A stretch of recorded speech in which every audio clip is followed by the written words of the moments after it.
नमस्कार दोस्तों, स्वागत है आपका अपने इस चैनल अरुण स्टडी पॉइंट पर। दोस्तों, आज की जो क्लास होने वाली है, इस क्लास के माध्यम से हम चर्चा करेंगे, वो करेंगे अपनी राजस्थान पॉलिटी से संबंधित। तो राजस्थान पॉलिटी से संबंधित आपसे विभिन्न प्रकार की जो भर्तियां हैं, जिसमें हम बात करें अपनी पटवारी है, बीडीओ है, इसके अलावा जो रीट मेंस होने वाली है आपकी जनवरी में, उससे संबंधित ये महत्वपूर्ण क्लास होने वाली है। क्योंकि साथियों, राजस्थान पॉलिटी से संबंधित आपको प्रत्येक एग्जाम में प्रश्न देखने को मिलते हैं। तो इस क्लास में जो हम चर्चा करेंगे वो करेंगे अपने एमसीक्यू बेस्ड आधारित प्रश्नों के साथ। क्योंकि साथियों, एमसीक्यू बेस्ड प्रश्न हम देखेंगे तो उससे पता लगेगा कि किस तरह से आपसे एग्जाम में प्रश्न पूछे जाते हैं। तो एमसीक्यू बेस्ड आधारित ये क्लास होने वाली है, जिसके माध्यम से अपनी जो राजस्थान पॉलिटी है या राजस्थान राज्य व्यवस्था है, इसका हम पूरा निचोड़ लेकर आप लोगों के लिए आए हैं। तो साथियों, इस क्लास से आप जुड़े हैं नए, तो इस चैनल को सब्सक्राइब कर लीजिएगा। और साथियों, हमारा चैनल है अरुण स्टडी पॉइंट। इस चैनल के माध्यम से आप लोगों के लिए हम फ्री ऑफ कॉस्ट जीके की क्लासेस आप लोगों के लिए प्रोवाइड करा रहे हैं। तो आप इस क्लास से अंत तक बने रहिएगा और चैनल को सब्सक्राइब करना ना भूलें। और साथियों, इस क्लास के अंत तक ज़रूर बने रहिएगा, क्योंकि ऐसे प्रश्न आप लोगों के लिए लेकर आए हैं जो आपको कहीं पर भी देखने को नहीं मिलते हैं। तो शुरुआत करते हैं आज की इस क्लास का। तो आपके सामने प्रश्न लेकर आए हैं दोस्तों। जो पहला प्रश्न है आपका, यहाँ देख सकते हैं आप कि राज्य में कार्यपालिका का जो वास्तविक प्रमुख है वो कौन होता है। जिसमें पहला ऑप्शन है अपना राज्यपाल, दूसरा है मुख्यमंत्री, तीसरा है महासचिव, चौथा है अपना महाधिवक्ता। तो बताइएगा दोस्तों कि जो राज्य में कार्यपालिका का वास्तविक प्रमुख होता है वो कौन होता है। तो बात करें दोस्तों, अपने राज्य में कार्यपालिका है उसका वास्तविक प्रमुख है वो होता है अपना मुख्यमंत्री। इसके अलावा राज्यपाल की बात करें तो साथियों, ये अपने संवैधानिक प्रमुख होता है।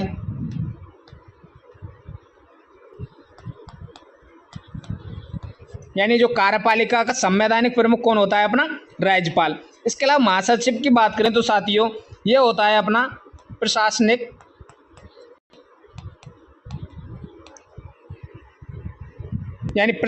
प्रमुख होता है अपने महासचिव। तो इस प्रश्न को आप अच्छे से देख लीजिएगा एक बार। और आपको हम बताएं कि राज्य में जो कार्यपालिका का वास्तविक प्रमुख होता है वो होता है अपना मुख्यमंत्री। तो इसका करेक्ट आंसर क्या हो जाएगा दोस्तों, ऑप्शन नंबर बी। बढ़ते हैं अगले प्रश्न की ओर।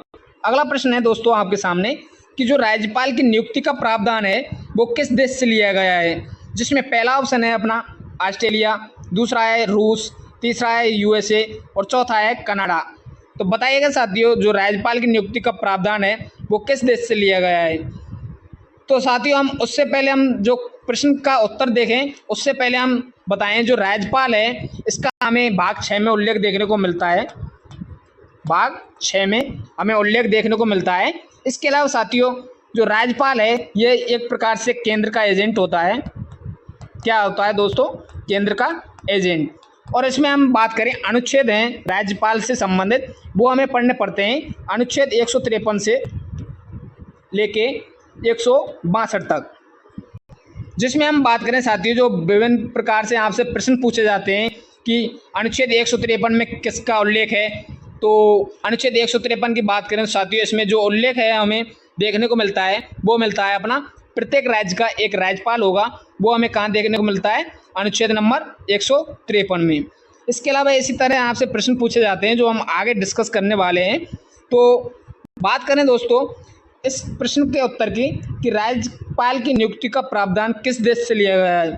तो राज्यपाल की नियुक्ति का प्रावधान दोस्तों हम बात करें, नियुक्ति का जो अनुच्छेद संबंधित है इससे, या कहें नियुक्ति से संबंधित जो अनुच्छेद है अपना, वो है अनुच्छेद नंबर 155। इसमें हम बात करें राज्यपाल की नियुक्ति की, तो राज्यपाल की नियुक्ति साथियों जो केंद्रीय मंत्री परिषद की सलाह से राष्ट्रपति करता है। इसके अलावा जो नियुक्ति का प्रावधान है वो हमें कहाँ से मिलता है, कनाडा से। यानी कनाडा के संविधान से साथियों अपने राज्यपाल की नियुक्ति का प्रावधान लिया गया है। इसके अलावा बढ़ते हैं अगले प्रश्न की ओर। अगला प्रश्न है आपके सामने कि राज्य के राज्यपाल से संबंधित कथन सत्य हैं। तो बताइएगा दोस्तों इसका करेक्ट आंसर क्या होगा। जिसमें पहले ऑप्शन है दोस्तों, राज्यपाल की योग्यता में वह भारत का नागरिक और उसकी न्यूनतम आयु 35 वर्ष होनी चाहिए। तो ये बात सही है। इसका उल्लेख हमें कहाँ देखने को मिलता है दोस्तों, बताइएगा। कि जो राज्यपाल की योग्यता है उसका उल्लेख हमें कहाँ देखने को मिलता है। तो राज्यपाल की योग्यता से संबंधित जो अनुच्छेद है हमारा, उसकी बात करें तो दोस्तों अनुच्छेद नंबर 157, अनुच्छेद 157। तो अनुच्छेद 157 साथियों क्या कहता है कि राज्यपाल की योग्यता में वह भारत का नागरिक होना चाहिए और इसके अलावा उसकी न्यूनतम आयु 35 वर्ष होनी चाहिए। इसके अलावा दूसरा ऑप्शन है यहाँ पर, राज्यपाल अपने पद पर रहते हुए अन्य कोई लाभ का पद धारण नहीं कर सकता। ये कहाँ उल्लेख है? ये साथियों अपनी राज्यपाल की जो शर्तें हैं जिससे अनुच्छेद संबंधित रखता है, अनुच्छेद 158, यानी अनुच्छेद 158 के तहत साथियों राज्यपाल की शर्तों को बताया गया है, जिसके माध्यम से यहाँ पर ऑप्शन नंबर बी में हम बात करें कि राज्यपाल अपने पद पर रहते हुए अन्य कोई लाभ का पद धारण नहीं कर सकता। इसके अलावा साथियों इसके जो भी वेतन भत्ते हैं उसमें भी कटौती नहीं की जा सकती। और बात करें इसके वेतन का उल्लेख, हमें राज्यपाल के जो वेतन है उसका उल्लेख हमें कौन सी अनुसूची में देखने को मिलता है? तो वो मिलता है दूसरी अनुसूची में। इसके अलावा तीसरा ऑप्शन है यहाँ पर, राज्यपाल को संविधान की रक्षा और जनता के कल्याण की शपथ उच्च न्यायालय का मुख्य न्यायाधीश दिलाता है। तो बात करें दोस्तों अपने राज्य के राज्यपाल से संबंधित जो कथन है, इसमें हम बात करें तो इसका करेक्ट आंसर हो जाएगा अपना ऑप्शन नंबर डी, उपरोक्त सभी। इसके अलावा बात करें साथियों जो यहाँ पर राज्यपाल की जो शपथ का उल्लेख है अपने ऑप्शन नंबर सी में, ये किस अनुच्छेद से संबंधित रखता है? क्योंकि दोस्तों अनुच्छेद पूछ लिए जाते हैं, इसको भी आप यहीं पर ही देख लीजिएगा कि इससे अनुच्छेद कौन सा संबंध रखता है। अनुच्छेद 159, यानी अनुच्छेद 159 है वो राज्यपाल की शपथ से संबंधित होता है। जो किसकी शपथ लेता है ये अपना? तो साथियों बात करें संविधान की रक्षा एवं जनता के कल्याण की शपथ उच्च न्यायालय का जो मुख्य न्यायाधीश है उसके द्वारा राज्यपाल को दिलाई जाती है।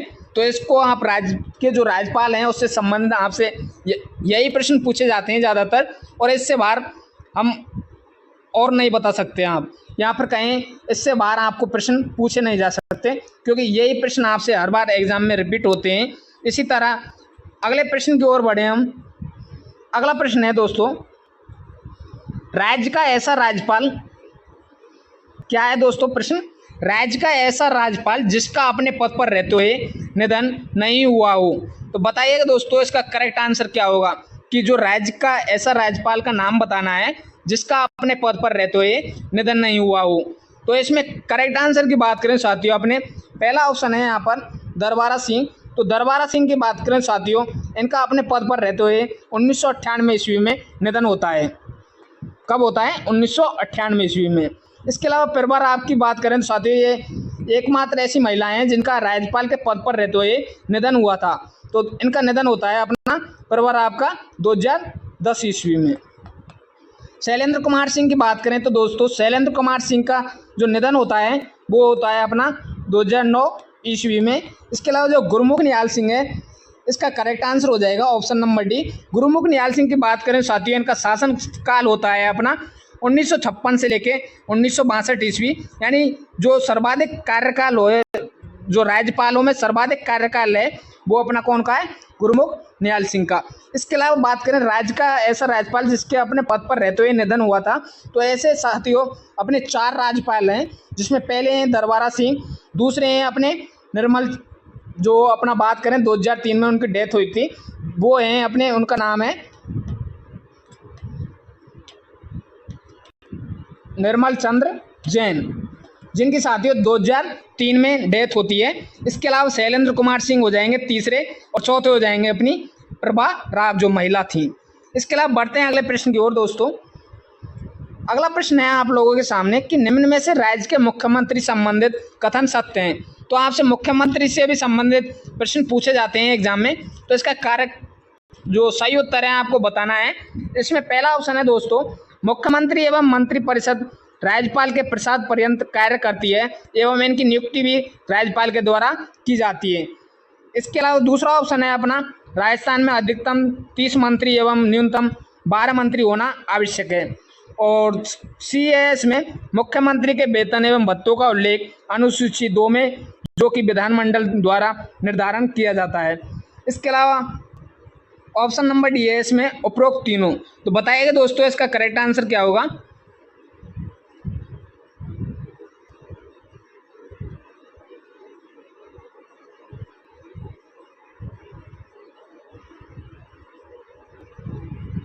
तो बात करें दोस्तों अपने मुख्यमंत्री की, तो मुख्यमंत्री से संबंधित अनुच्छेद होते हैं अपने, उसमें हम बात करें तो जो मुख्यमंत्री एवं मंत्रिपरिषद है वो राज्यपाल के प्रसाद पर्यंत कार्य करती है।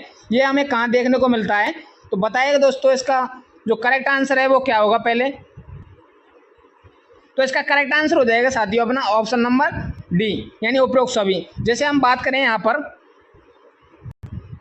मुख्यमंत्री एवं मंत्रिपरिषद राज्यपाल के प्रसाद पर्यंत कार्य करती है एवं इनकी नियुक्ति दोस्तों अपने राज्यपाल के द्वारा की जाती है। इसका जो अनुच्छेद है वो किस अनुच्छेद से संबंध रखती है, तो ये है अपनी अनुच्छेद नंबर 164(1), यानी अनुच्छेद 164(1) किससे संबंध रखता है अपना, जो बात करें इस अनुच्छेद के तहत जो मुख्यमंत्री की नियुक्ति है वो कौन करेगा, अपना राज्यपाल करेगा।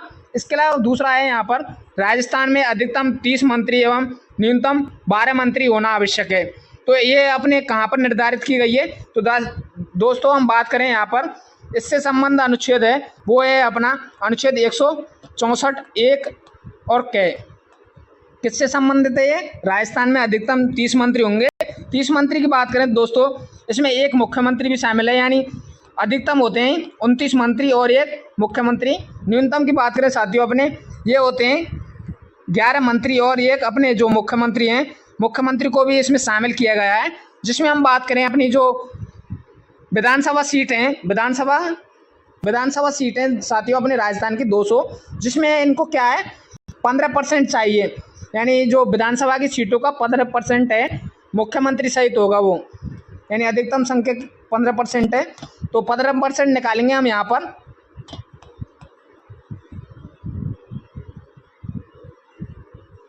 तो 30 आ जाएगी दोस्तों। यहाँ पर अधिकतम संख्या कितनी आ जाएगी 30, यानी 29 + 1, 29 तो मंत्री होंगे, एक होगा यहाँ पर मुख्यमंत्री। इसी तरह साथियों अपने 11 + 1 और 12, इसी तरह आपसे प्रश्न पूछे जाते हैं यहाँ पर। तो ये कौन से अनुच्छेद से संबंधित है, ये है अपने अनुच्छेद 164(1) कैसे। इसके अलावा बात करें जो मुख्यमंत्री के वेतन एवं भत्तों का उल्लेख हमें अनुसूची 2 में है, जो कि विधानमंडल द्वारा निर्धारण किया जाता है। तो इसकी बात करें तो दोस्तों इससे संबंधित कौन सा अनुच्छेद है, हमारा जो वेतन एवं भत्तों का उल्लेख है वो किस में है, तो अनुच्छेद नंबर जो इससे अनुच्छेद संबंधित रखता है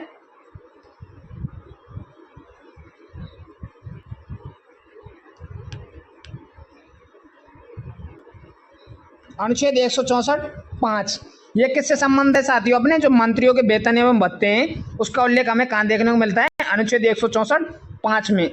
इसके अलावा बढ़ते हैं अगले प्रश्न की ओर। तो इसका करेक्ट आंसर हो जाएगा अपना उपरोक्त तीनों। अगला प्रश्न है दोस्तों आपके सामने कि मुख्यमंत्री के कार्यों में शामिल नहीं किया जाता है, यानी मुख्यमंत्री के कार्य हैं उसमें क्या शामिल नहीं किया जाता है। जिसमें पहला ऑप्शन है मुख्यमंत्री राज्यपाल को सलाह देकर अन्य मंत्रियों की नियुक्ति करता है। तो ये बात बिल्कुल करेक्ट है दोस्तों कि मुख्यमंत्री हैं वो क्या करते हैं, राज्यपाल को सलाह देकर अन्य मंत्रियों की नियुक्ति करवाता है। इसके अलावा बात करें दूसरा है यहाँ पर मुख्यमंत्री की सलाह पर राज्यपाल विधानसभा के सत्र को आहूत एवं सत्रावसान करता है। तो इसमें हम बात करें कि जो मुख्यमंत्री की सलाह पर दोस्तों अपना राज्यपाल है वो क्या करता है, विधानसभा के सत्र को आहूत एवं सत्रावसान करता है, ये भी सही है। इसके अलावा मुख्यमंत्री द्वारा साथियों मुख्य सचिव की नियुक्ति की जाती है। और चौथा है यहाँ पर अपना मुख्यमंत्री राज्य का सबसे बड़ा कानूनी सलाहकार है एवं सर्वोच्च अधिकारी विधिकारी होता है। तो इसका बताइए करेक्ट आंसर क्या होगा दोस्तों।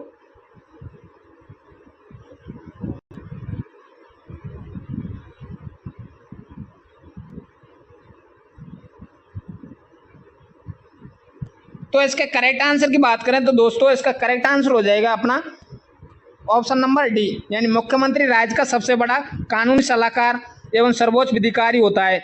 ये साथियों अपने कानूनी सलाहकार नहीं होते, जबकि जो मुख्य सचिव हैं वो होते हैं अपने मुख्यमंत्री की जगह यहाँ पर मुख्य सचिव होना चाहिए था कि मुख्य सचिव है वो राज्य का सबसे बड़ा कानूनी सलाहकार एवं सर्वोच्च विधिकारी है। इसके अलावा बढ़ते हैं हम अगले प्रश्न की ओर। राज्य के महाधिवक्ता संबंधी जो अनुच्छेद है वो नहीं है, तो महाधिवक्ता से संबंधित आपसे प्रश्न पूछे जाते हैं, तो इसका करेक्ट आंसर आपको बताना है दोस्तों कि राज्य के जो महाधिवक्ता हैं उससे संबंधित अनुच्छेद नहीं है। तो महाधिवक्ता की बात करें साथियों,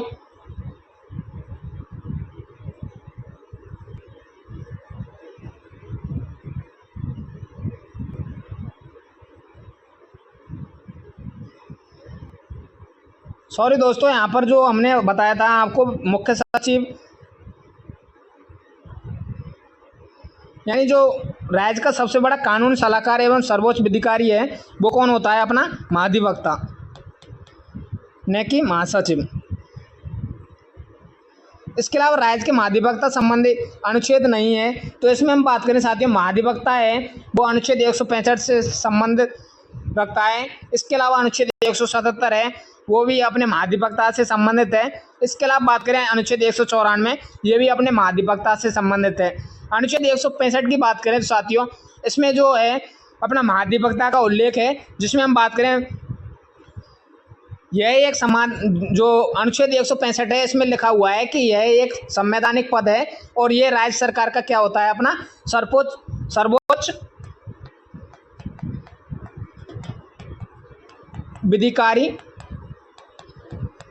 इसके अलावा जो अपना राज्य का सबसे बड़ा कानूनी सलाहकार है, ये कहाँ पर लिखा हुआ है? अपना अनुच्छेद 165 में। इसके अलावा यहीं पर ही साथियों इसकी नियुक्ति की बात लिखी हुई है, यानी नियुक्ति है जो महाधिवक्ता की नियुक्ति कौन करता है? मंत्रिपरिषद की सलाह से साथियों अपना राज्यपाल करता है। इसके अलावा योग्यता भी निर्धारित की गई है इसकी, जो भी हमें अनुच्छेद 165 में मिलती है भाई। और बात करें साथियों इसकी योग्यता होती है अपनी, कि पहली योग्यता तो सब में पाई जाती है कि जो भी पद पर धारण होगा उसे क्या है? भारत की नागरिकता होनी चाहिए उसके पास। इसके अलावा इसकी एक और अन्य योग्यता है कि इन्होंने क्या किया है, जो महाधिवक्ता बनने वाले हैं उनको क्या करना है दोस्तों, अपने 10 वर्ष तक किसी भी न्यायालय में अधिवक्ता के रूप में कार्य किया होना आवश्यक है। यहाँ पर 10 वर्ष तक अधीनस्थ न्यायालय में भी न्यायाधीश होना आवश्यक है, तो ये इसकी योग्यता है। जबकि कार्यकाल की बात करें साथियों अपने महाधिवक्ता के कार्यकाल की, तो महाधिवक्ता का कार्यकाल होता है अपना 5 वर्ष का, और किसके प्रसाद पर्यंत होता है? ये राज्यपाल के प्रसाद पर्यंत। इसके अलावा त्यागपत्र भी अपने राज्यपाल को देगा, और बात करें हटाने का अधिकार भी इसको राज्यपाल को होता है। इसके अलावा बात करें अगले प्रश्न की ओर, निम्न में से राज्य की विधानसभा संबंधी कथन सत्य है? तो बताइएगा दोस्तों अपने विधानसभा संबंधी कथन सत्य है, तो कौन सा कथन है इसमें सत्य है? तो बात करें साथियों अपनी विधानसभा संबंधी कथन की, जिसमें पहला है अपना, किसी भी राज्य की विधानसभा में अधिकतम सीटें 500 एवं न्यूनतम सीटें 60 होंगी।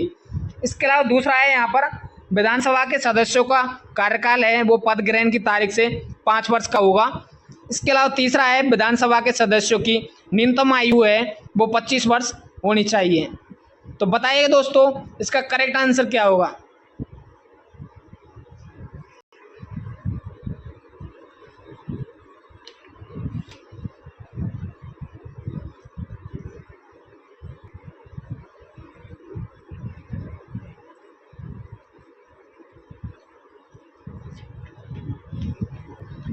तो बात करें दोस्तों अपने इस प्रश्न के उत्तर की, तो जो अनुच्छेद 170 है वो क्या कहता है? अपना अनुच्छेद 170 वो किससे संबंधित है साथियों? अनुच्छेद 170 में जो विधानसभा की संरचना का उल्लेख हमें देखने को मिलता है, जिसके तहत कहा गया है साथियों कि जो किसी भी राज्य है उसकी विधानसभा में अधिकतम सीटें कितनी हो सकती हैं? 500 हो सकती हैं। इसके अलावा बात करें न्यूनतम सीटें हैं वो 60 होंगी। परंतु साथियों यहाँ पर अपवाद देखने को मिलते हैं अपने, गोवा है उसमें 40 सीटें हैं। इसके अलावा मिजोरम है उसमें भी 40 हैं, और सिक्किम है उसमें 32, सिक्किम में 32।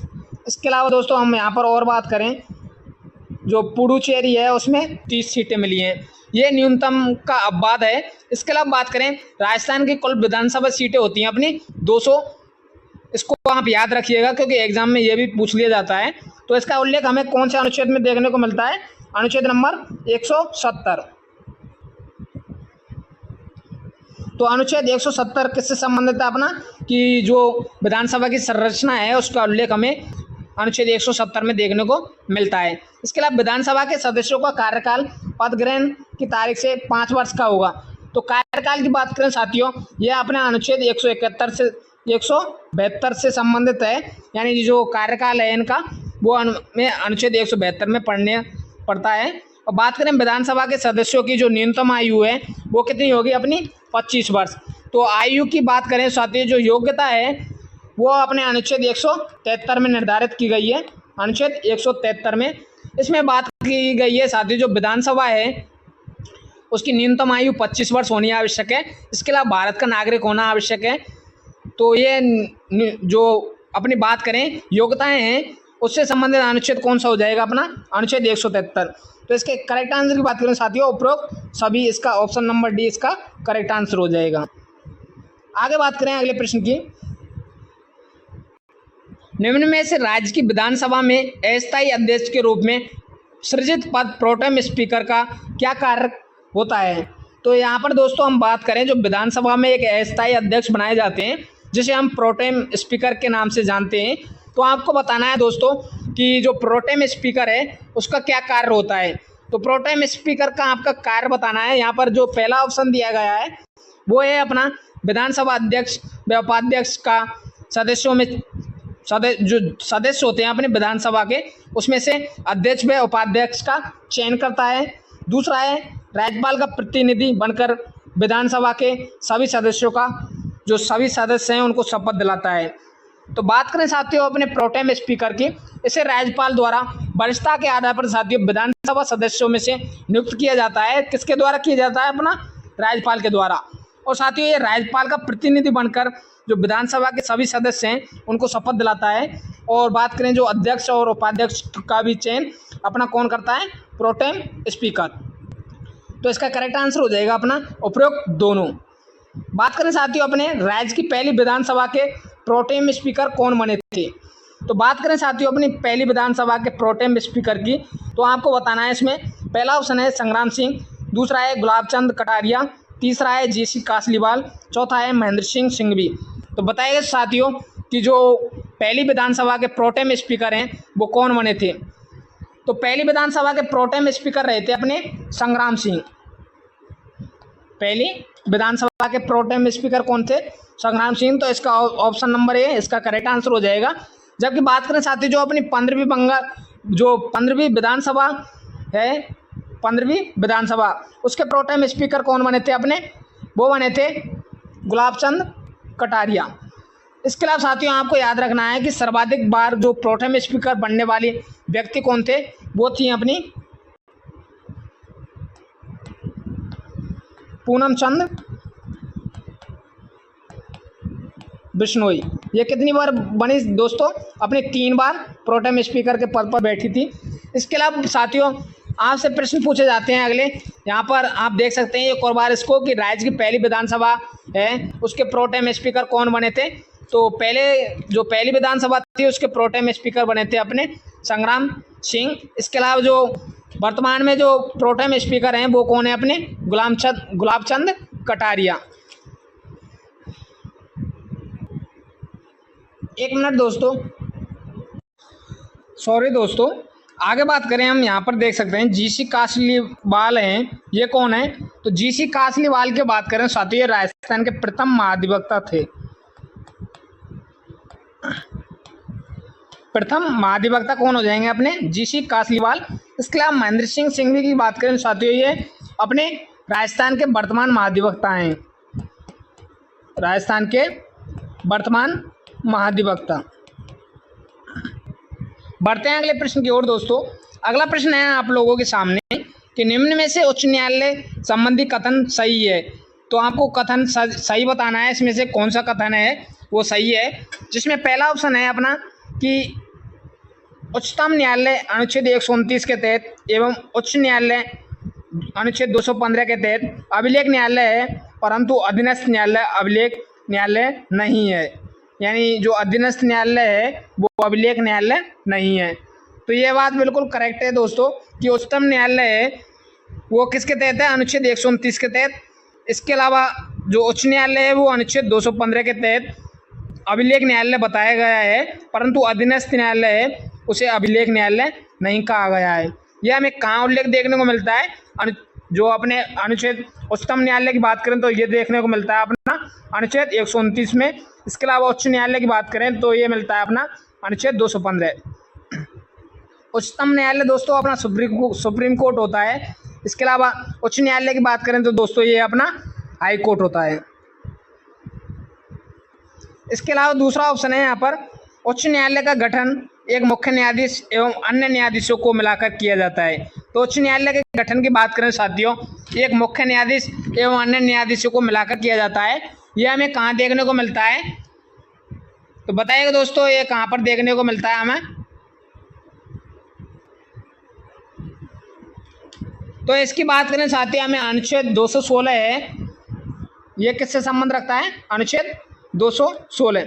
अनुच्छेद 216 कहता है साथियों कि उच्च न्यायालय का गठन है वो एक मुख्य न्यायाधीश होना आवश्यक है वहाँ पर। इसके अलावा एक अन्य न्यायाधीशों को मिलाकर उच्च न्यायालय का गठन किया जाता है। ये कहाँ पर है? अपना अनुच्छेद नंबर 216 में। और क्या लिखा हुआ है साथियों अनुच्छेद 216 में? कि राजस्थान उच्च न्यायालय में अधिकतम 50 न्यायाधीश होंगे। यानी जो राजस्थान का उच्च न्यायालय है उसमें अधिकतम 50 न्यायाधीश होंगे। किसी उच्च न्यायालय में कितने न्यायाधीश होंगे इसका निर्धारण कौन करेगा? अपना राष्ट्रपति करेगा। ये अपना अनुच्छेद 216 में लिखा हुआ है। इसके अलावा बात करें साथियों अपनी न्यायाधीशों की नियुक्ति कॉलेजियम की सिफारिश पर राज्यपाल से सलाह लेकर राष्ट्रपति द्वारा की जाती है। यह अनुच्छेद नंबर 217 से संबंध है। इसके अलावा साथियों बात करें अनुच्छेद 217 वेरी वेरी इंपॉर्टेंट है, क्योंकि दोस्तों यहाँ से हर बार एग्जाम में प्रश्न पूछे जाते हैं। तो बात करें अनुच्छेद 217 की। अनुच्छेद 217 में साथियों अपने क्या क्या बताया गया है? अनुच्छेद 217 में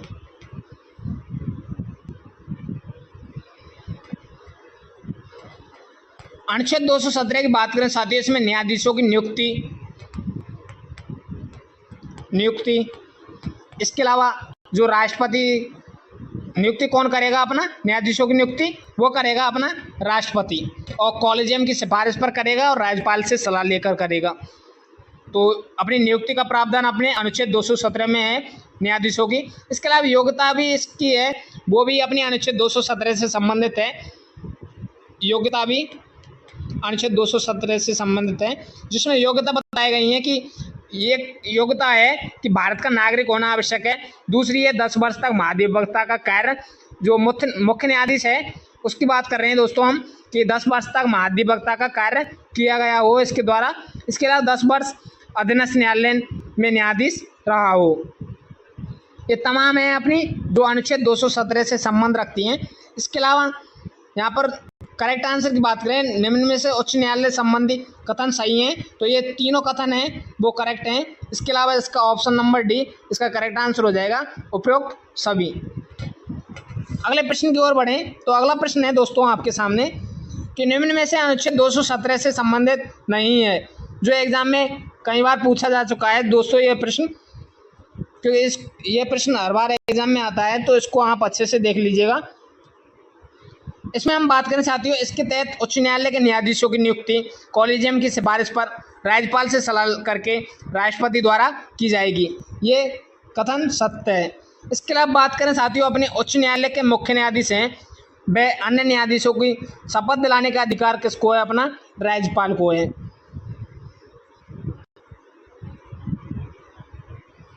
तो बी है इसमें क्या बताया गया है दोस्तों? अपना उच्च न्यायालय के मुख्य न्यायाधीश और अन्य न्यायाधीशों को शपथ दिलाने का अधिकार किसके पास है? अपना राज्यपाल को। और बात करें अपने ऑप्शन सी है यहाँ पर, उच्च न्यायालय के जो न्यायाधीश हैं उसके लिए योग्यता है वह भारत का नागरिक हो, 10 वर्ष तक महाधिवक्ता का कार्य वह अधीनस्थ न्यायालय में न्यायाधीश रहा हो। तो ये कथन सही है दोस्तों। इसके अलावा बात करें 15वें संविधान संशोधन अधिनियम 1963 के तहत उच्च न्यायालय के न्यायाधीशों की आयु है वो 60 वर्ष से बढ़ाकर 62 वर्ष कर दी गई है। तो दोस्तों यह हमें कहाँ देखने को मिलता है? अनुच्छेद नंबर 217 में। तो option number A, option number C, इसके अलावा ऑप्शन नंबर डी ये करेक्ट आंसर हो जाएंगे यहाँ पर। और जो मेन उत्तर की बात करें साथियों अपने अनुच्छेद 217 से संबंधित नहीं है, वो है अपना उच्च न्यायालय के मुख्य न्यायाधीश व अन्य न्यायाधीशों की नियुक्ति या फिर कहें शपथ दिलाने का अधिकार राज्यपाल को है। इसकी बात करें साथियों, शपथ दिलाने का जो अधिकार है राज्यपाल को, ये अपना किस अनुच्छेद से संबंध है? तो ये है अपना अनुच्छेद 219 से संबंधित है। किससे? अनुच्छेद 219 से। तो यहाँ पर करेक्ट आंसर हो जाएगा ऑप्शन नंबर बी। बढ़ते हैं अगले प्रश्न की ओर दोस्तों। राजस्थान में पंचायती राज विभाग की स्थापना कब की गई थी? जिसमें पहला ऑप्शन है अपना 1688 ईस्वी, दूसरा है 1864 ईस्वी, और तीसरा है 1870, चौथा है अपना 1949 ईस्वी। तो बताइएगा दोस्तों कि जो राजस्थान में पंचायती राज विभाग है उसकी स्थापना कब की गई थी? तो बात करें दोस्तों अपने पंचायती राज विभाग की, इसकी स्थापना की बात करें तो ये कब की गई थी बताइएगा। पहले आप बताइएगा दोस्तों, उसके बाद हम बताते हैं।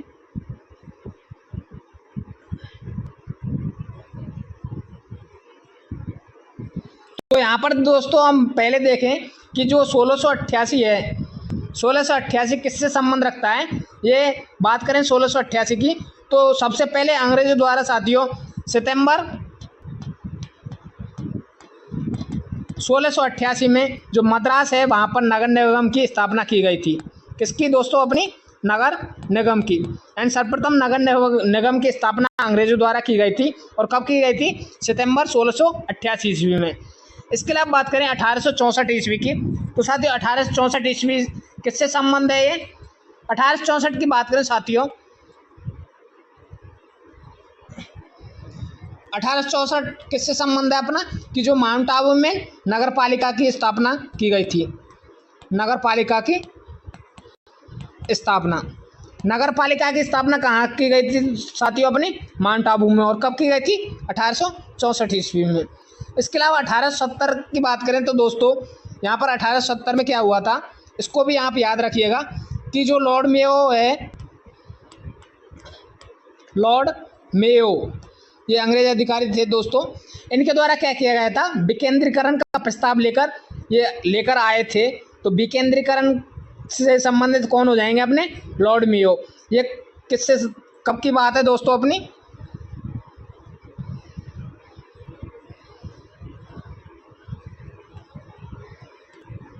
तो दोस्तों ये है अपनी 1870 की बात। इसके अलावा राजस्थान में जो पंचायती राज विभाग की स्थापना की बात करें तो इसका करेक्ट आंसर हो जाएगा अपना 1949 ईस्वी। तो 1949 ईस्वी में साथियों अपनी जो पंचायती राज विभाग की स्थापना की गई थी, इसको याद रखिएगा। बाकी बढ़ते हैं अगले प्रश्न की ओर दोस्तों। अगला प्रश्न है, राजस्थान में पंचायती राज को लेकर कानून बनाने वाली रियासत बीकानेर थी, इसने यह कानून कब बनाया था? क्योंकि साथियों आजकल जो बोर्ड है वो ऐसी तरह पहले ही उत्तर दे देता है, मतलब जो पूछना चाहता है हम चाहते हैं कि ये पूछा जाएगा हमारे द्वारा कि राजस्थान में पंचायती राज को लेकर सर्वप्रथम कानून किस रियासत ने बनाया था, तो हम याद करके ले जाएंगे कि बीकानेर ने बनाया था।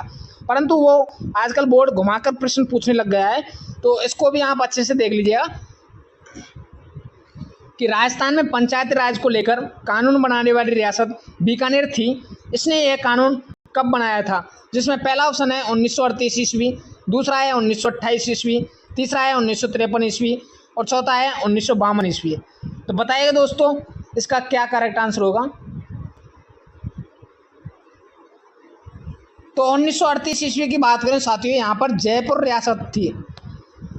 जयपुर रियासत थी जिसने दूसरी, जयपुर एकमात्र ऐसी यहाँ पर कहें जो पंचायती राज को लेकर दूसरी रियासत कौन सी थी? अपनी जयपुर रियासत, जिसने कानून बनाया था।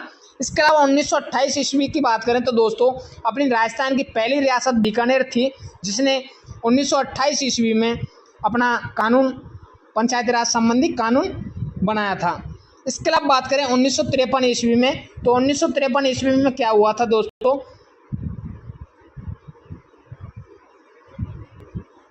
इसके अलावा आप 1952 को याद रख सकते हैं। 1952 यानी 2 अक्टूबर 1952 ईस्वी में दोस्तों अपना सामुदायिक विकास कार्यक्रम की स्थापना की गई थी। जो साथियों हम बात करें यहाँ पर विकास, जो सामुदायिक विकास कार्यक्रम था, जिसका प्रमुख उद्देश्य था अपना जन जन तक जो शासन संबंधी सुविधाएं थी उनको पहुँचाना। इसके अलावा जो आम नागरिक थे वहाँ के, उन तक सरकार की पहुँच बनाना। ये इसका प्रमुख उद्देश्य था सामुदायिक विकास कार्यक्रम का। इसके अलावा हम आगे देखें, अगला प्रश्न है आप लोगों के सामने कि स्थानीय स्वशासन है उसका मैग्ना कार्टा किस व्यक्ति को कहा जाता है। तो बात करें दोस्तों अपने स्थानीय स्वशासन का मैग्ना कार्टा किस व्यक्ति को कहा जाता है, तो इसके करेक्ट आंसर की बात करें साथियों, इसका करेक्ट आंसर हो जाएगा अपना लॉर्ड रिपन, जिसके द्वारा साथियों 1882 ईस्वी में स्थानीय स्वशासन को अधिकार दिए थे और अधिकार देने के लिए एक घोषणा पत्र भी इनके द्वारा जारी किया गया था, जिसे स्थानीय स्वशासन का मैग्ना कार्टा कहा गया। यानी जो अधिकार दिए थे स्थानीय स्वशासन को लेकर, उन्हीं अधिकारों को साथियों अपना मैग्ना कार्टा कहा गया था। इस कारण साथियों लॉर्ड रिपन को भी अपने स्थानीय स्वशासन का जनक मानते हैं। इसके अलावा बात करें हम आगे, लॉर्ड मेयो किससे संबंधित हैं, ये थे अपने 1870 ईस्वी में साथियों जो विकेंद्रीकरण का प्रस्ताव लेकर आए थे, वो कौन लाए थे, अपने लॉर्ड मेयो। इसके अलावा बलवंत राय मेहता की बात करें साथियों, ये किससे संबंधित है,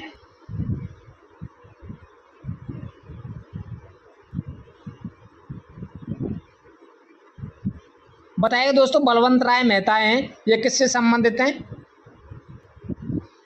तो बात करें साथियों बलवंत राय मेहता, एक समिति आई थी, वो आई थी अपनी 1957 ईस्वी को, और ये इसका आने का कारण क्या था, तो जो सामुदायिक विकास कार्यक्रम चलाया गया था 2 अक्टूबर 1952 ईस्वी को, उसका असफल होने के कारण उसकी जांच हेतु ये अपनी समिति आई थी, बलवंत राय मेहता समिति, इसको याद रखिएगा। बाकी हम बात करें साथियों बलवंत राय मेहता को ही हम क्या कहते हैं, तो बलवंत राय मेहता है दोस्तों, इसको भी आप याद रखिएगा कि बलवंत राय मेहता हैं, इसे क्या कहा जाता है, तो एक कहा जाता है अपना पंचायती राज का जनक, पंचायती राज का जनक अपने बलवंत राय मेहता को कहा जाता है। इसके अलावा जो लोकतांत्रिक विकेंद्रीकरण है, क्या दोस्तों,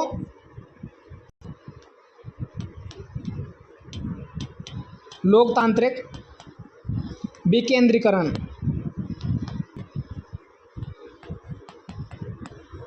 तो लोकतांत्रिक विकेंद्रीकरण का भी जनक अपने बलवंत राय मेहता को कहा जाता है, इसको याद रखिएगा। बाकी बढ़ते हैं अगले प्रश्न की ओर। आपसे प्रश्न पूछा जाता है दोस्तों कि सामुदायिक विकास कार्यक्रम है वो किस, इससे संबंधित जो कथन है कौन से कथन सत्य हैं, जिसमें पहला ऑप्शन है यह भारत का या भारत सरकार का पहला फ्लैगशिप कार्यक्रम योजना था जिसे 2 अक्टूबर 1852 ईस्वी को चलाया गया था। तो ये बात बिल्कुल करेक्ट है दोस्तों, यानी ऑप्शन नंबर ये इसका सही है। इसके अलावा आगे बढ़े, सामुदायिक विकास कार्यक्रम एवं राष्ट्रीय प्रसार सेवक कार्यक्रम जो कब आयोजित किया गया था, अपना 2 अक्टूबर 1953 ईस्वी को। इसके असफल होने की जांच हेतु साथियों अपनी बलवंत मेहता समिति थी जो 1957 ईस्वी में इसका गठन किया गया था। तो उपरोक्त दोनों सही हैं। यहाँ पर सामुदायिक विकास कार्यक्रम से भी आपसे प्रश्न पूछा जाता है। बाकी आगे बात करें दोस्तों अपने निम्न में से बलवंत मेहता समिति जो 1957 में आई थी, बलवंत मेहता समिति, उससे संबंधित कथन सही है, तो आपको सही कथन बताना है।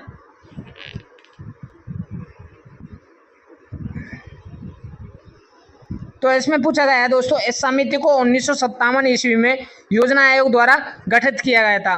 तो बात करें बलवंत मेहता समिति की, तो साथियों ये अपनी इसे 1957 ईस्वी में जो योजना आयोग है उसके द्वारा ही गठित किया गया था, ये सही है इसका।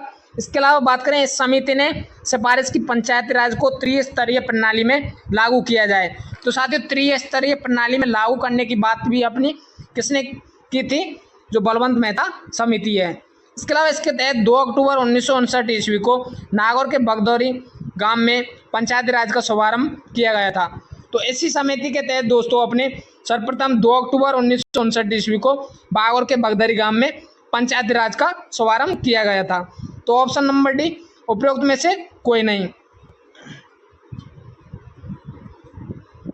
तो दोस्तों यहाँ पर गलत टाइपिंग हो गई है, आप यहाँ पर उपरोक्त सभी कर लीजिएगा, क्योंकि हमें बलवंत मेहता समिति 1957 में आई थी वो पूछा गया है, उससे संबंधित कथन सही हैं। तो ये अपने तीनों कथन हैं जो सही हैं।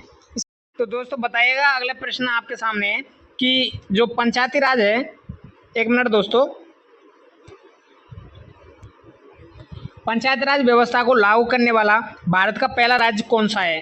तो बात करें साथियों, भारत जो पंचायती राज व्यवस्था को लागू करने वाला भारत का पहला राज्य कौन सा है, जिसमें पहला ऑप्शन है अपना आंध्र प्रदेश, दूसरा है अपना राजस्थान, तीसरा है अपना उत्तर प्रदेश और चौथा है अपना इनमें से कोई नहीं। तो बताइएगा, पहले आप बताइएगा कि इसका करेक्ट आंसर क्या होगा।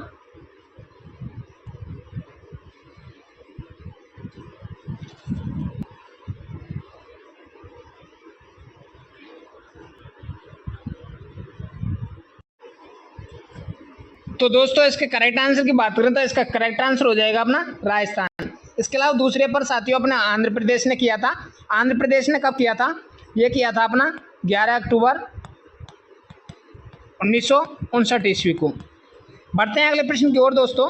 अगला प्रश्न है आप लोगों के सामने कि निम्नलिखित में से पंचायत समिति का सचिव कौन होता है? तो बताइए साथियों, जो पंचायत समिति है उसका सचिव कौन होता है, जिसमें पहला ऑप्शन है अपना ग्राम विकास अधिकारी, जिसे हम बात करें बीडीओ के नाम से जानते हैं। इसके अलावा दूसरा है अपना खंड विकास अधिकारी, जिसे बीडीओ के नाम से यानी बीडीओ के नाम से जानते हैं। तीसरा है अपना मुख्य कार्यकारी अधिकारी, जिसे सीईओ के नाम से जानते हैं। और चौथे हैं अपने जिला कलेक्टर।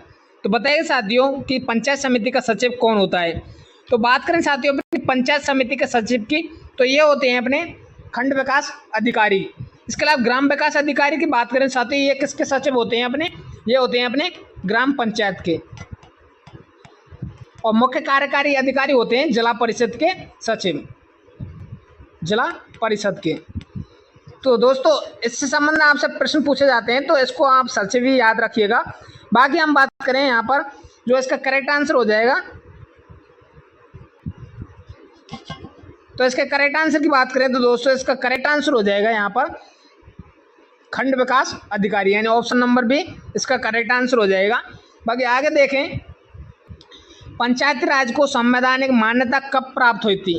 तो बताइएगा दोस्तों कि जो पंचायती राज है उसको संवैधानिक मान्यता कब प्राप्त हुई थी? तो बात करें साथियों, जो 73वां संविधान संशोधन अधिनियम था 1992, उसी के तहत साथियों पंचायती राज को संवैधानिक मान्यता मिली थी। परंतु साथियों जो हम बात करें डेट की, तो 73वां संविधान संशोधन अधिनियम था 1992, उसे राष्ट्रीय स्तर पर साथियों अपना 24 अप्रैल 1993 को लागू किया गया था। इसी कारण जो इसका करेक्ट आंसर हो जाएगा अपना 24 अप्रैल 1993 ईस्वी, यानी ऑप्शन नंबर ए इसका करेक्ट आंसर हो जाएगा। बाकी बात करें 23 अप्रैल 1994 ईस्वी की, तो इसको साथियों जो अपना 73वां संविधान संशोधन अधिनियम था उसको राजस्थान में किया गया था अपना 23 अप्रैल 1994 ईस्वी को लागू। किसको किया गया था दोस्तों? अपने 73वां संविधान संशोधन अधिनियम को। इसके अलावा 2 अक्टूबर 2009 की बात करें साथियों, ये किससे संबंधित है? तो बताइए साथियों 2 अक्टूबर 2009 है, ये किससे संबंधित है? यानी 2 अक्टूबर 2009 को क्या हुआ था?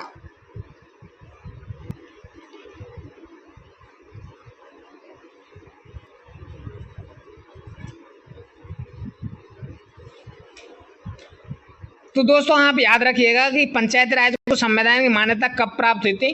तो ये हुई थी अपनी 24 अप्रैल 1993 ईस्वी को। इसके अलावा बात करें हम आगे,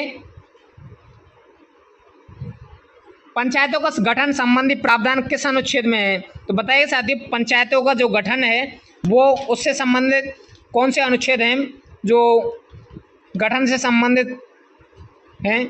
तो बताइएगा। इसमें पहला ऑप्शन है 243 अनुच्छेद, इसके अलावा दूसरा है अनुच्छेद 243 ए, तीसरा है 243 बी, चौथा है 243 ओ। तो बताइए साथियों जो पंचायतों का गठन संबंधी प्रावधान हमें कहाँ देखने को मिलता है? तो इसकी बात करें तो ऑप्शन नंबर सी इसका करेक्ट आंसर हो जाएगा, यानी अनुच्छेद 243 बी में साथियों अपना पंचायतों का गठन संबंधी प्रावधान है, जिसमें बताया गया है साथियों जो पंचायती राज है उसका गठन 3 स्तरीय होगा।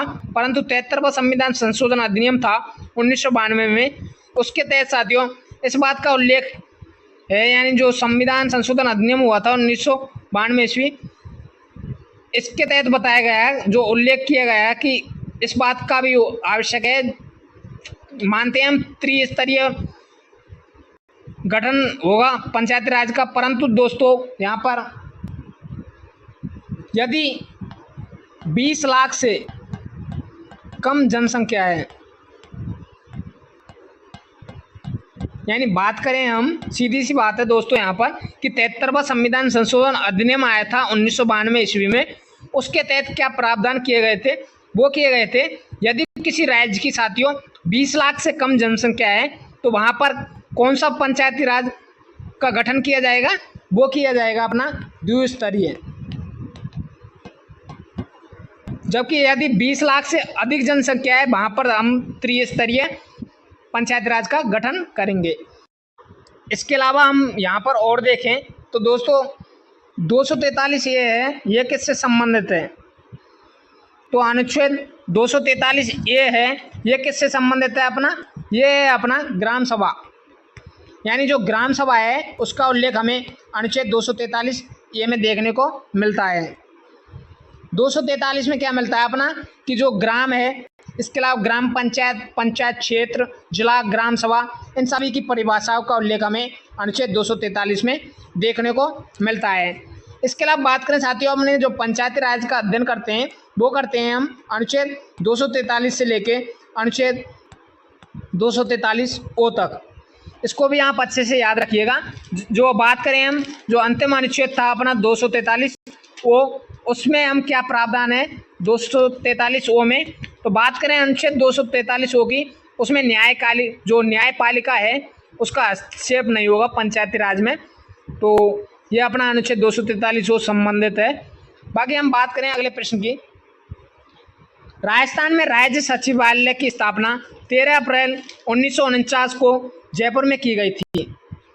कब की गई थी दोस्तों? राजस्थान में राज्य सचिवालय की स्थापना 13 अप्रैल 1949 ईस्वी को जयपुर में की गई थी। तो बताइए कि राज्य सचिवालय का जो प्रशासनिक प्रमुख है वो कौन होगा?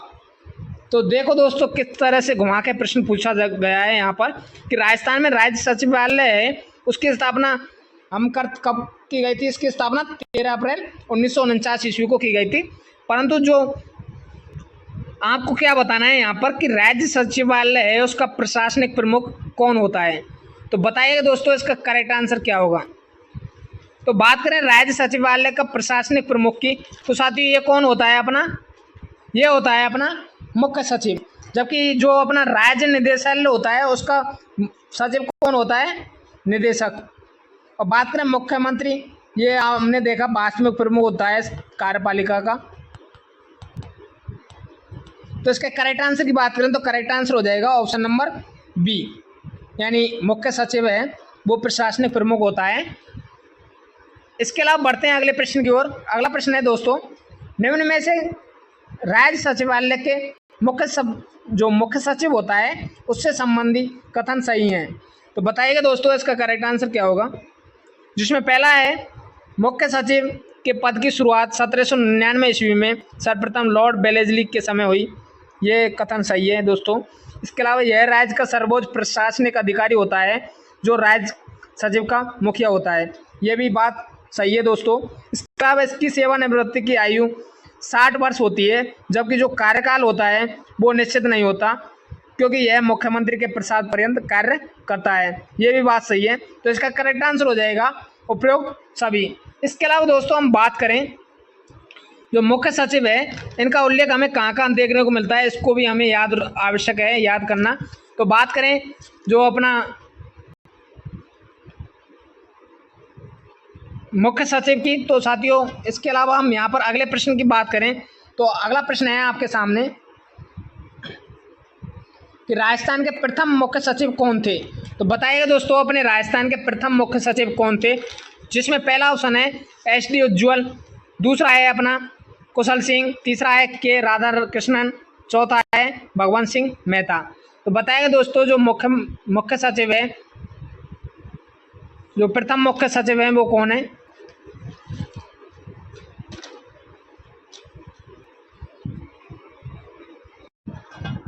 तो दोस्तों हम बात करें अपने जो प्रथम मुख्य सचिव हैं वो कौन हो जाएंगे?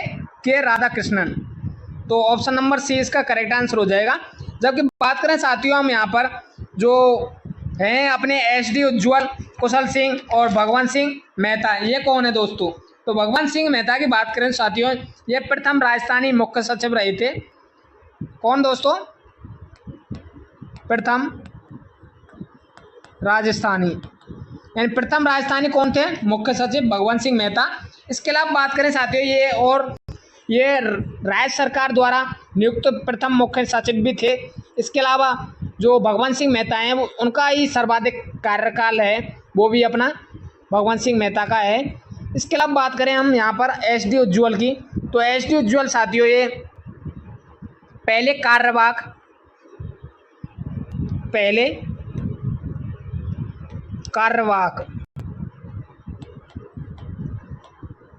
मुख्य सचिव, यानी पहले कार्यवाहक मुख्य सचिव कौन है? अपने एच डी उज्ज्वल।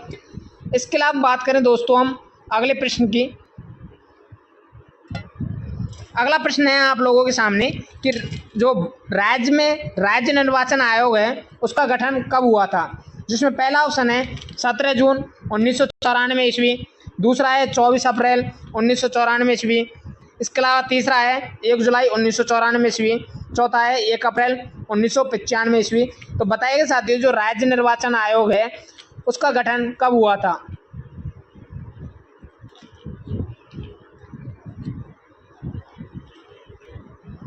तो राज्य निर्वाचन आयोग की बात करें साथियों, इससे संबंधित है अनुच्छेद 243 के से लेके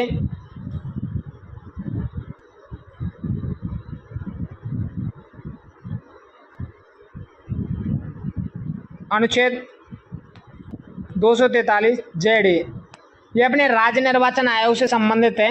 इसके अलावा जो अपना अनुच्छेद 243 के है उसमें हमें उल्लेख देखने को मिलता है पंचायत राज के लिए जो चुनाव आयोग है, यानी ये 2 अनुच्छेद हैं इससे संबंधित।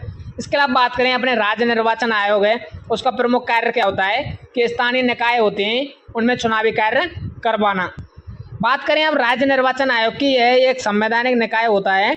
जबकि बात करें साथियों अपने जो पंचायती राज के लिए राज्य निर्वाचन आयोग का जो उल्लेख है वो हमें भाग 9 में अनुच्छेद 243 के, इसके अलावा आप 243 के नाम से भी देख सकते हैं, उसमें मिलता है। ये कहाँ पर मिलता है? अपना पंचायती राज के लिए राज्य निर्वाचन आयोग का उल्लेख। जबकि नगर पालिकाओं के लिए बात करें तो ये हमें अनुच्छेद 243 जेड ए के नाम से देखने को मिलता है। अब बात करें दोस्तों अपने कि जो राज्य निर्वाचन आयोग है उसका गठन कब हुआ था? तो राज्य निर्वाचन इसके गठन की बात करें साथियों, ये हुआ था 17 जून 1994 ईस्वी को। इसके अलावा जो कार्य प्रारंभ किया था वो किया था इसने 1 जुलाई 1994 ईस्वी को। जबकि बात करें साथियों हमारे जो वित्त आयोग है, क्या दोस्तों? राज्य वित्त आयोग का जो गठन हुआ था वो हुआ था अपना 24 अप्रैल 1994 ईस्वी को। एक मिनट दोस्तों,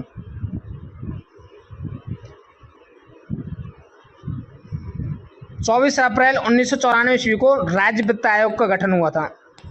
किसका? वित्त आयोग का। इसके अलावा 1 अप्रैल 1995 में इसने जो राज्य वित्त आयोग है इसने कार्य प्रारंभ किया था। तो बढ़ते हैं अगले प्रश्न की ओर। उससे पहले राज्य निर्वाचन आयोग का गठन कब होगा? तो ये हो गया अपना 17 जून 1994 ईस्वी। ऑप्शन नंबर ए इसका करेक्ट आंसर हो जाएगा दोस्तों।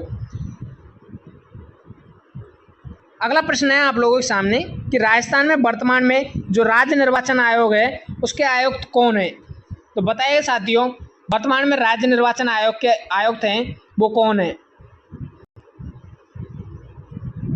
तो वर्तमान की बात करें साथियों, वर्तमान में हैं अपने मधुकर गुप्ता। जबकि बात करें साथियों अपने ये जो अमर सिंह राठौड़, इनका सर्वाधिक कार्यकाल रहा था आयुक्त के पद पर। यहाँ पर सर्वाधिक कार्यकाल, यानी ये राज्य निर्वाचन आयोग में साथियों अपने प्रथम राज्य निर्वाचन आयुक्त रहे थे, जिसका साथियों 6 वर्ष का कार्यकाल रहा था।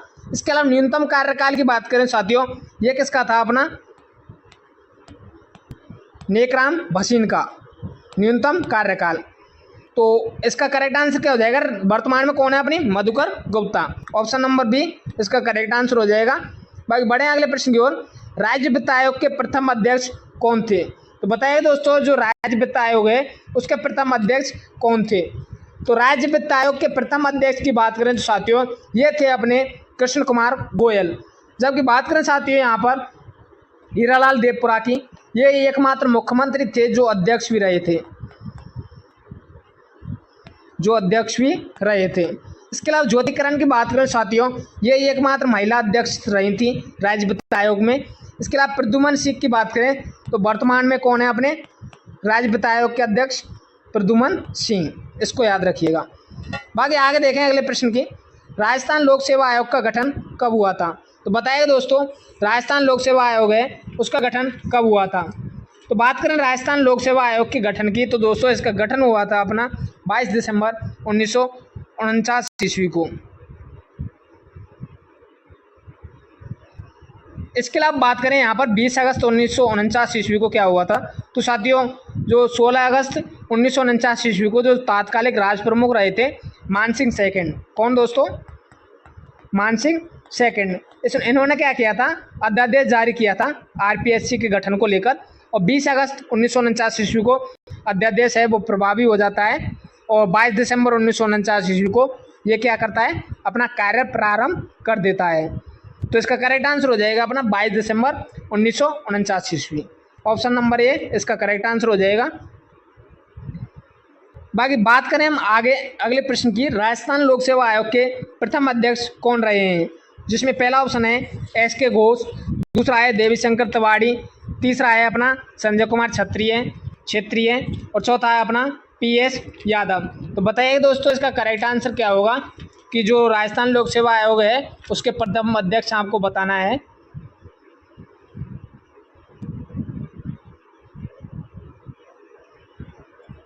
तो बात करें साथियों अपने प्रथम अध्यक्ष की, राजस्थान के जो लोक सेवा आयोग है, राजस्थान लोक सेवा आयोग, उसके प्रथम अध्यक्ष रहे थे एस के घोष, यानी ऑप्शन नंबर ए इसका करेक्ट आंसर हो जाएगा।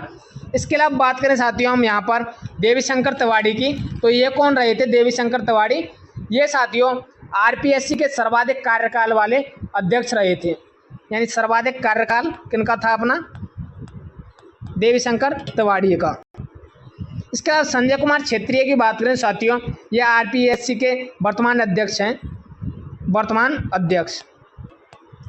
और पीएस यादव की बात करें साथियों, ये जिनका कार्यकाल न्यूनतम था, यानी राजस्थान लोक सेवा आयोग के अध्यक्ष ऐसे थे जिनका कार्यकाल कम था, पीएस यादव।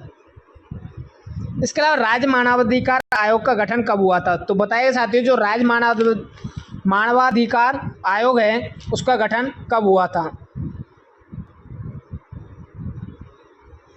तो साथियों इसके गठन की बात करें तो इसका गठन होता है 18 जनवरी 1999 ईस्वी को, जबकि बात करें ये कार्य प्रारंभ करती है अपनी 23 मार्च 2000 ईस्वी को।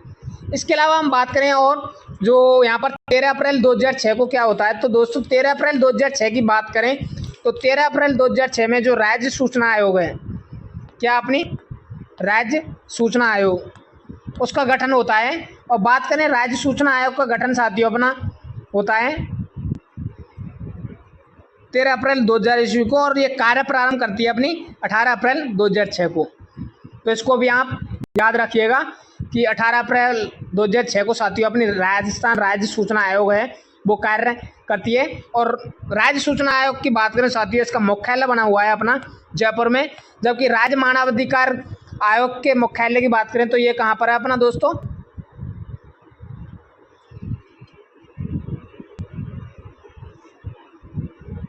यह हमें कमेंट करके आप बताइएगा दोस्तों कि राज्य मानवाधिकार आयोग है उसका मुख्यालय कहाँ पर है। बाकी बढ़ते हैं हम अगले प्रश्न की ओर। राज्य मानवाधिकार आयोग के प्रथम अध्यक्ष और यहाँ पर कहें जो प्रथम अध्यक्ष हैं राज्य मानवाधिकार के वो कौन रहे हैं? जिसमें पहला ऑप्शन है अपना नगेंद्र कुमार जैन, दूसरा है कांता कुमारी भटनागर, तीसरा है गोपाल कृष्ण व्यास, चौथा है अमर सिंह गोदारा। तो बताइए दोस्तों इसका करेक्ट आंसर क्या होगा? तो राज्य मानवाधिकार आयोग की बात करें तो दोस्तों इसके प्रथम अध्यक्ष रहे थे अपनी कांता कुमारी भटनागर। इसके अलावा वर्तमान की बात करें साथियों, वर्तमान में है अपने गोपाल कृष्ण व्यास। जबकि बात करें साथियों अपने राज्य सूचना आयोग है उसकी, तो राज्य सूचना आयोग की बात करें तो साथियों अपने अमर सिंह गोदारा हैं। ये कौन है? अमर सिंह गोदारा की बात करें तो दोस्तों ये कौन हो जाएंगे अपने, बताइएगा।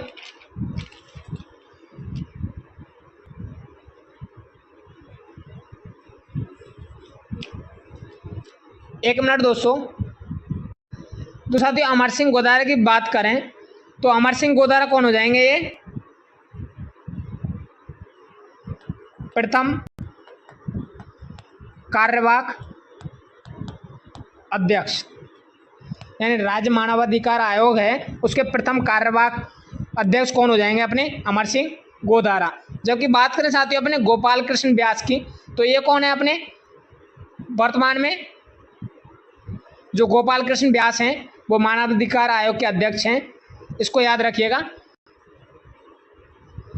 वर्तमान में मुख्य सूचना आयुक्त कौन है, तो बताइए साथियों अपने वर्तमान में मुख्य सूचना आयुक्त हैं वो कौन है। इसके करेक्ट आंसर की बात करें तो बताना है आपको कि जो मुख्य सूचना आयुक्त हैं वो कौन कौन है।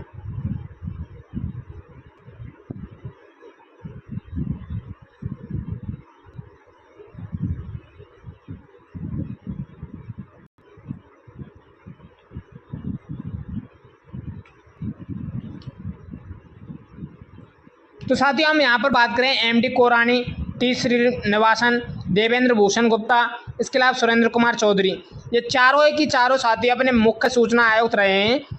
इसके अलावा साथियों हम बात करें जो वर्तमान में मुख्य सूचना आयुक्त हैं वो कौन है अपने, देवेंद्र भूषण गुप्ता, यानी ऑप्शन नंबर सी इसका करेक्ट आंसर हो जाएगा।